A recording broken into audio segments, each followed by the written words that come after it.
Hello, everyone. November was incredible. It was exciting. It was fun.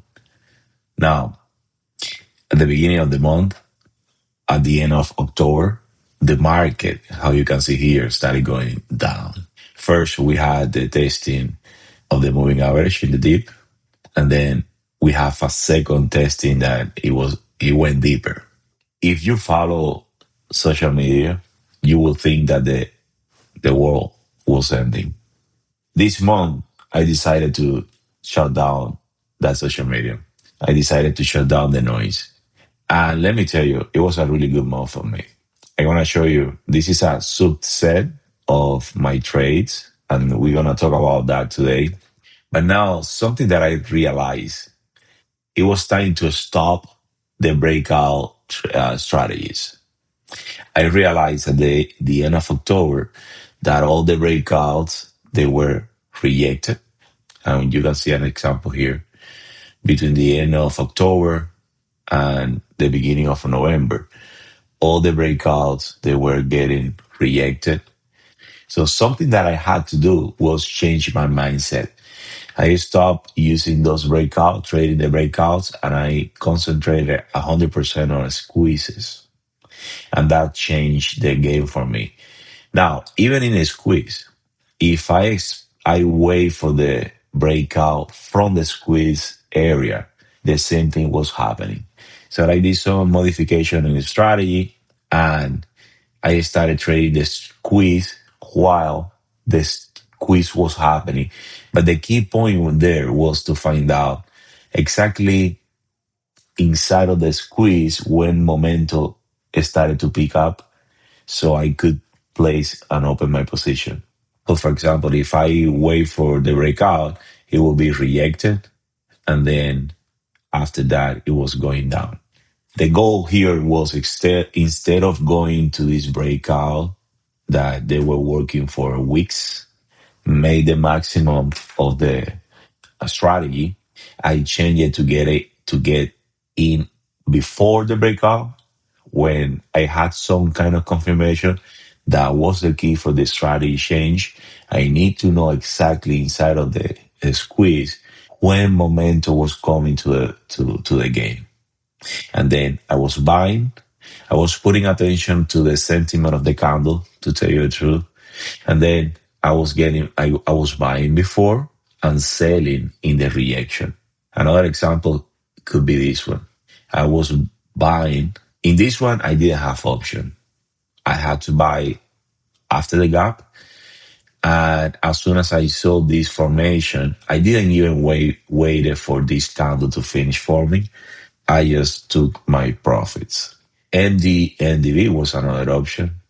I traded before the breakout these days, and it wasn't that bad. So in this reaction, I sold.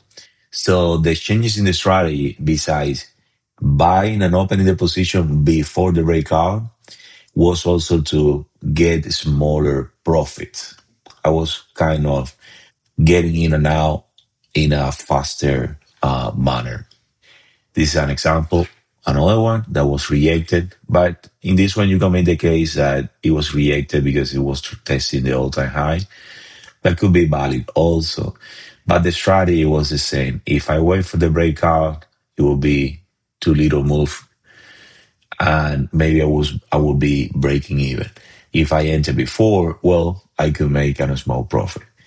And the last example that I have for this kind of mindset changes was lift. If I wait for this breakout, it will be testing. This is a really bad formation in the literature. You can see that this is a really bearish formation. You have the shooting star or whatever is the name. But psychologically, you have these all engulfing big ones. And I was selling on this top. Royal Bank was a stock that I tried first here, and that was October 28th or something like that.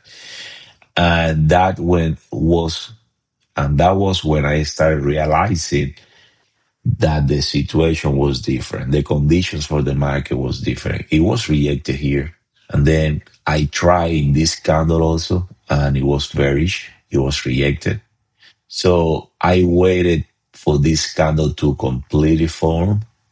I saw the volume that was peaking, momentum was coming, and it closed above the all-time high. So that was my signal. There is another example here. The first candle when it's green, momentum is coming, all-time high. It's a good candle. I'm gonna buy. This is still happening. This is iron. It has been really good trading the squeeze, and now it's happening again. And it was an extra squeeze, so I was buying this candle. That's going. That's still going, and it's really nice. I have like 10% or something like that. This is another example that is great. That is testing the all-time high. I was buying. I'm buying the breakout. This is a breakout structure also, but now it's testing the all-time highs, but I don't see the same strength for the rejection. This is a position that is still going. I reduced my size, of course. I took a lot of profit here, but probably the conditions are different. I'm gonna see what is gonna be happening next week. But the whole point of the video is that sometimes we try to anticipate to what is going to be the results, and that's something that affects our trades. We need to see, we need to follow the strategy, we need to follow the conditions, maybe make some changes based on the structure of the market, the current market. But besides that, the best option is to reduce the noise. What is happening in social media, CNBC, whatever it is. This is a good trade. Ross is still happening. This is one of the best trades. I bought in this big candle and it has been moving since that day. I think I took some profit here in this reaction, but I didn't close it completely. Now, it was testing the moving average. It continued moving up. So it has been really good.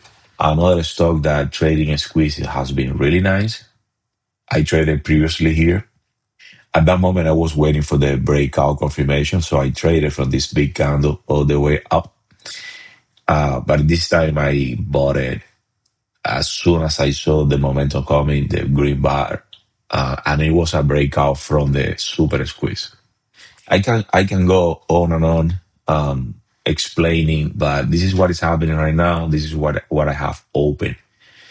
The whole point of the video is that sometimes we need to kind of stop the noise, trade what is in front of us, make some little changes to the strategy, and before I was waiting for the confirmation from the breakout because I was afraid that getting in earlier would affect my win rate. But that's not what is happening at all.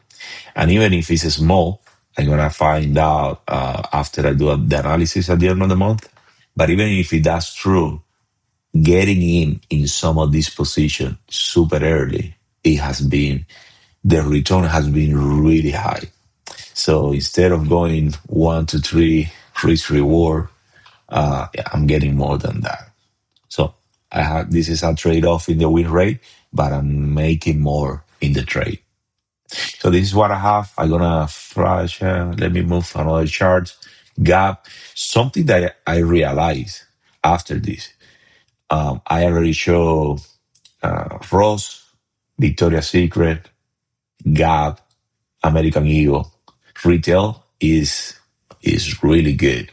So let me know what you think about the video. Today is more about recapitulation, some analysis of how I changed a little bit my strategy, updated minor details that help me improve and trade better. There is no code that's coming in the next videos.